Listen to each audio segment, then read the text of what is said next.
पाकिस्तान लग गया था कि अब हारेगा, लेकिन पाकिस्तान ने एक बहुत खतरनाक चाल चला। उसको पता था कि इंडियन आर्मी इस साइड में ध्यान नहीं दी हुई है, और हकीकत में यहाँ एक जगह है लोनेवाला, लोंगेवाला में महज 120 फौजी तैनात थे, महज 120 फौजी। और उनके जो कमांड जो मेजर थे, कर्नल मेजर चांदपुरी, कौन थे? मेजर चांदपुरी, महज 120 फौजियों की टुकड़ी लेकर खड़े थे। 120 फौजी मतलब बहुत कुछ नहीं होता, एक छोटा सा पोस्ट था, और उसके जस्ट पीछे जोधपुर एयरपोर्ट था। उस समय की जहाजें रात में उड़ान नहीं भर सकती थी, 1971 का जमाना बहुत पुराना था, रात में जहाजें उड़ान नहीं भर सकती थी। पाकिस्तानियों ने क्या किया, अपना पूरा टैंक रेजिमेंट लेकर चले आए। सब टैंक आप देखे होंगे युद्ध में होता है, टैंक वगैरह, इस पे बम गोला बारूद का असर नहीं करता है, इस टाइप का रहता है टैंक। पूरी की पूरी टैंक रेजिमेंट लेके चले और 6000 फौज लेके चले आए। सोचिए 100 टैंक और 6000 फौज लेके कहां चल गए सर? लोंगेवाला।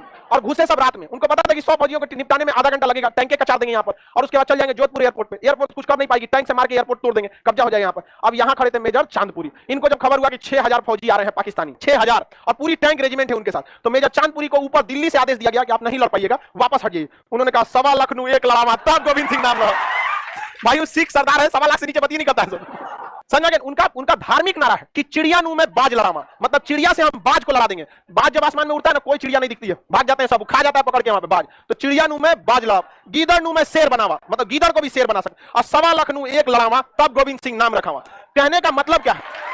कहने का मतलब गोविंद सिंह को अगर मानते हो ना, तो तुम्हारे अंदर हिम्मत ऐसा होना चाहिए कि सामने 1.25 लाख की फौज खड़ी हो तो तुम पीछे नहीं हटो। ये मतलब नहीं कि आप 1.25 लाख से लड़ लीजिए, 1.25 लाख बहुत ज्यादा आबादी, लेकिन मतलब ये है कि अगर तुम अकेले खड़े हो ना, 1.25 लाख की फौज भी खड़ी हो तो तुम पीछे मत लौटो यहाँ पर। तो उन्होंने कहा कि हम अकेले 1.25 लाख की 6000 कौन सी मतलब होता है, एक तो मार के रद्द कर देंगे यहाँ पे मेजर चांदपुरी के सामने। लेकिन फिर भी देखिए बहादुरी और अकलमंदी में अंतर होता है। आप संख्या बल बहुत मायने रखती है युद्ध में। उनके सामने कोई समस्या था, उनके पास टैंक को उड़ाने के लिए एंटी टैंक माइंस थे, जिनकी संख्या महज 3 से 4 थी, और उसके बाद टैंकों की संख्या 100 थी। उन्होंने क्या किया ना, टिफिन जो होता है ना खाना खाने वाला, जमीन में टिफिन गाड़ दिए, और आगे थोड़ा सा 3-4 को माइंस था उसको बिछा दिया। आया टैंक और माइंस पे चढ़ा, उधिया गया। क्या हो गया? उधिया गया, टैंक उड़ गया। पाकिस्तानी डर गया, रे बाप रे, इंडिया वाला सब जो है सब माइंस बिछा के रखा है सर, तुम उधर से चलो। उधर से गया तो वो उधिया गया। अगवा 3-4 को ओरिजिनल रखे थे। अब पाकिस्तानी को डर हो गया, जैसे 3-4 को टैंक उधिया है, डरा गया सब। इसे पाकिस्तानी सब यहाँ पे, अब उन सबको लगा कि बहुत टैंक बिछा है, तो इसे पैरों से दाब के देखा, अरे बाप रे यूं है। अब उसके लिए वो सब बाइक रीइंफोर्समेंट मंगाया सब इंजीनियरों की, और वो इंजीनियर सब टैंक को माइंस को डिफ्यूज करने लगा। इतना डरपोक था सब कि रात भर उन सबको डिफ्यूज करने में लग गया। सुबह जब रोशनी हुआ तो पता चला खाना खाने वाला टिफिन है।